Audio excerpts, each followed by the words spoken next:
For those of you that don't know me, my name is Dan and I'm a team lead here at Start Software. And alongside me today, I've got Jack, who is our Alpha Tracker product lead.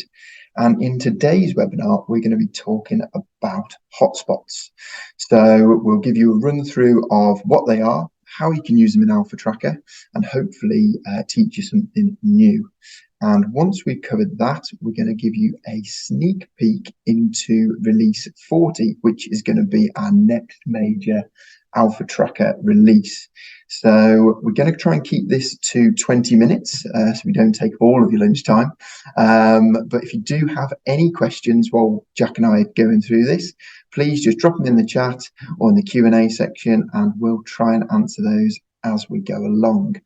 If we don't get your message, we'll answer it after the webinar and we make sure that all of the questions are answered. So I think let's get started, Jack. Yep. So I'm currently logged into Alpha Tracker just on one of our demo systems, and hotspotting starts from the project typically. And first of all, what is hotspotting? What is it? Essentially, it's a way of being able to add in your suspect items from a survey, so whether it's samples or no access areas or presumed items, onto a drawing plan. So you may have been provided the drawing plan by your client, or you might have drawn one you were on site. And it's basically dropping in the suspect items onto the plan and making it interactive so you can see where those particular items were and where you took those samples. So to get started, we'll go to the hotspots button at the bottom of the project screen here. And what this will do is give you an option to choose what drawing that you want to put the hotspots onto. So this is reading from typically the drawings folder on the project folder over here, or I think it pulls through anything with drawing and name. Is that right? If you've uploaded it with the name, it's got the word drawing in it in its file name, it'll show here. Or if you've got a dedicated drawing subfolder that you've got set up in your system, then any file in that folder will come through here as well if it's compatible with the hotspotting. So we've done typical Blue Peter thing and something we prepared earlier. So this is our sample drawing plan that we've got, and we're going to add some hotspots to it. So we'll open up our hotspot editor, and what we've got is the plan on the left-hand side, and then on the right-hand side, we've got a list of all of the suspect items. Now, these are just a couple of sample ones that I have set up prior to this. So we've got a sample, which is actually non-asbestos. We've got a positive sample, which is chrysotile, and then we've also got a presumed item as well. So let's get adding these to the plan. So it's really, really simple to do. All you do is hold your shift key, pick where you took that sample. So I'm on sample 1 at the moment. So I'm going to say it was over here, and I can click. And what that'll do is, as you can see, drop in the sample tag straight onto the drawing, and it's that simple. You can see over here, we do record a couple of things. So we record the X and Y coordinates. So this is if you've got a really detailed plan and you want to get very specific with where that sample was taken, you can actually adjust the X and Y coordinates to move that around on the plan. Typically, we find just clicking works just fine, but if you do want to get that detailed, you have got the option there. And you can also change the color of the tags. So we support a handful of colors by default, as you can see here, and then this will change the color of the tag. Now I'm going to leave that as it is for the moment, because I'll show you something shortly, which you'll find quite useful, hopefully. So we'll move on and we'll then drop this particular sample onto the plan as well. So again, just hold the shift key and drop where you want that to go, and that'll drop it on. And then finally, we'll do the last one and we'll pop this one over here as well. So you can see we're starting to build up our interactive hotspots on the plan. Now, once we've done all of that, I did mention earlier about the colors. So we've built in an auto color code option. And as you probably guessed, it's going to color code those based on the key that we've got down at the bottom. So if it's a positive item, it'll be like a reddy orange kind of color. strongly presumed will be yellow. And we've got, as you can see down here, all the different colours for different situations. So we'll auto colour code these now, and that will actually update all of those tags. And you can see now we've got the green for the NAD sample that we took. We've got the purple over here for this particular presumed item. And then we've also got the reddy orange for the positive sample. And you can see they've also updated in the list over here. So it's that easy, really, really quick to do, and it looks great. You can see exactly where your samples or presumed items were, or where they were taken. And once we've done that, this is now available on the client portal, which I think is really nice actually, because then your clients can see the interactive plan you've just set up, and then they can see, oh, where samples were actually taken, and then delve a bit deeper into that. So I'll switch over now to the client portal view. So I'm going to be logging in as a client now, and I'll show you how that looks from their side of things. So if I just move over to here, and I've already logged in and I'm on the report list at the moment. So this is where you can see all of the projects or reports that you've done for a particular client, or they can see what you've done for them. And I can see a plans button, and we've got two plans here. So we've got the normal floor plan, and we've also got the hotspotted floor plan as well. So you can see in our preview, we've got these hotspots here. So I'm going to go ahead and open that up and view the live plan. And it's a very similar screen to what we've just shown. Obviously, the client can't edit it, but they can see all of the details there. Now you can see we've got the suspect items on the right hand side, and based on what item is selected, it's actually highlighting and flashing on the plan. So it's just to make it easier to find that particular item and see where that sample was. And if I go ahead and move over to this this chrysotar sample here, you can see that that's now flashing over here, and you can view the details for these as well. So as a client, you can see exactly what that particular item is, whether it was sampled, what the identification was, where it was. So it just helps give them a visual picture of what was done on site, basically. Also interactive the other way around as well. So while Dan was clicking on the right hand side, you can actually click on the sample tags as well, and it will select the correct row on the right for you, and then the users can view the details from there. Exactly that, Jack. Thanks for that. So yeah, you can go ahead and view those details, and they'll then load up. And if there are photos taken, in this example, I didn't take any, but it'll then show the photos, so you can start to really visualize where things were done and what was done on site.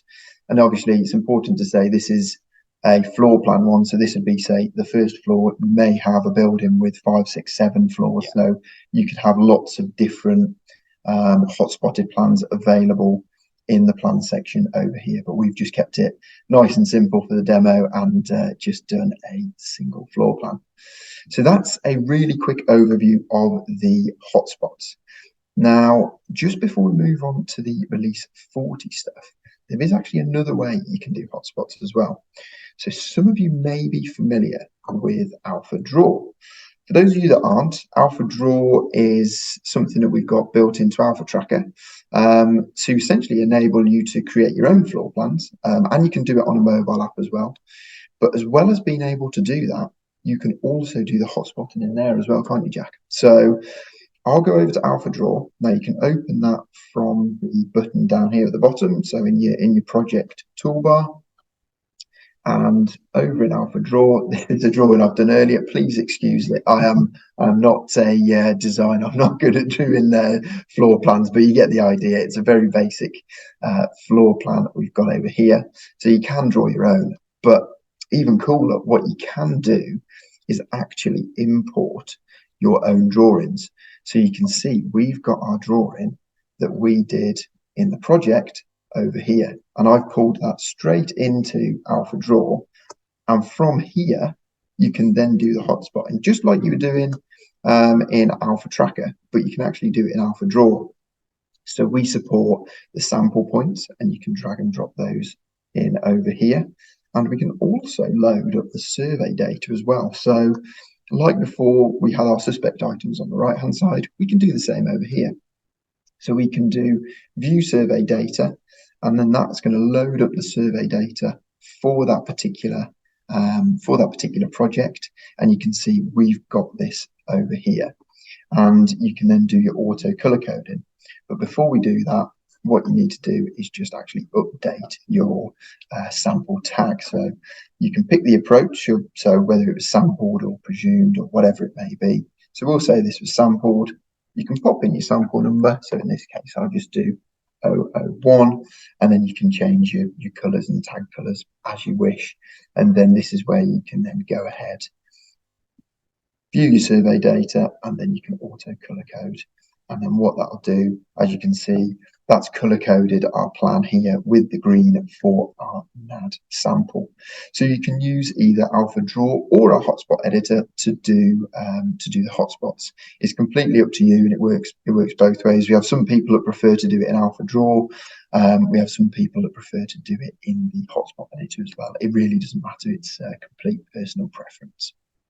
So I think that's probably everything on the hotspots, Jack. Yeah. So hopefully you've learned something new there, and you'll go ahead and have a play around with that.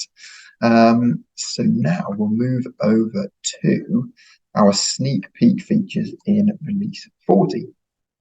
So the first one that we want to talk you through is our project quick edit screen.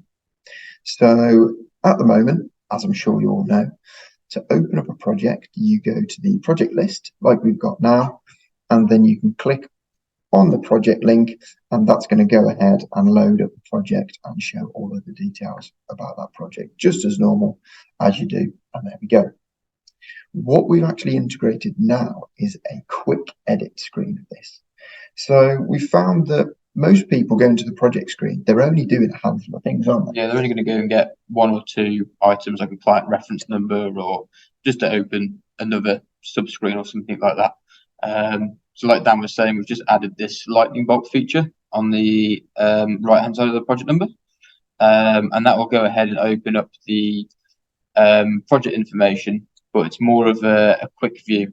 So it's not all of the information, it's a subset of it, but it should have all the key info that you need. And you'll see how quickly that opens in comparison to opening the full project detail. And you can switch between the projects quite quickly. Cool thing about this as well is that you can move the project window wherever you like on screen, and anything on the list is still clickable. So you can open the document folder at the same time. You can open the jotter, the survey data, anything that's available on the project list, you can open at the same time. So you can almost have two things on the go at once, whereas you couldn't before. Thanks for that, Jack. And yeah, like Jack said, it's because it's so quick to open. I found myself personally using this more than actually going into the project screen. You can quickly open it, and if you've got a client order number to key in, you can just drop that in, and yeah, I find it really useful. So hopefully you will too. And like I said, that's coming in release 40. So that's our next major release. Another one we want to show you in release 40 is to do with the on stop feature. So some of you may have used this, some of you may not have used it. And the on stop feature essentially allows you to flag a client to say that they're on stop, whether it's they haven't paid their bills, or you're trying to work something out contractually and you're just not going to do any work for them at the moment. You can mark that client on stop rather than deleting them or removing them. You can just simply say, look, we're not doing any work for them, and then that gets flagged up. Now, we did have this feature available, but to be honest, it wasn't particularly widely used, and we've done quite a few improvements to it. So hopefully, if you are in that situation, this is something that would be really useful to you. So as you can see, we've got a client over here, and this is just all of our testing clients that we've got set up on our demo system. But you can see testing client 01, we've marked that as on stop. So you can see from the list, right, we can't do any work for this particular client. And then if you were to go into that client, as you can see, the big red banner at the top is also indicating to us, hang on, this client's on stop and we can't do any work for it. No work should be carried out. So we've made it nice and easy for you to see that at a glance from the client list. But I appreciate not all the time you'll be working from the client list. Most people will be adding in projects from the project screen, for example. So what we can do is now when you go and add a new project, if we go and try and add in a client that is on stop, when we go to save it, it's going to actually prompt us and say, well, hang on a minute, this is on stop. So I'll just key in that particular client there. So this is the one that was on stop. If I just go to save it, you'll see that we now get the prompt straight away and says, client's on stop, no work should be carried out for this client. So that's another new thing we've brought in. And also made it more obvious when you go to select the client. So if you didn't know the client code and you select it from the list, Dan just brings it up quickly. The on-stop indicator is now on any of these client pickers in the system.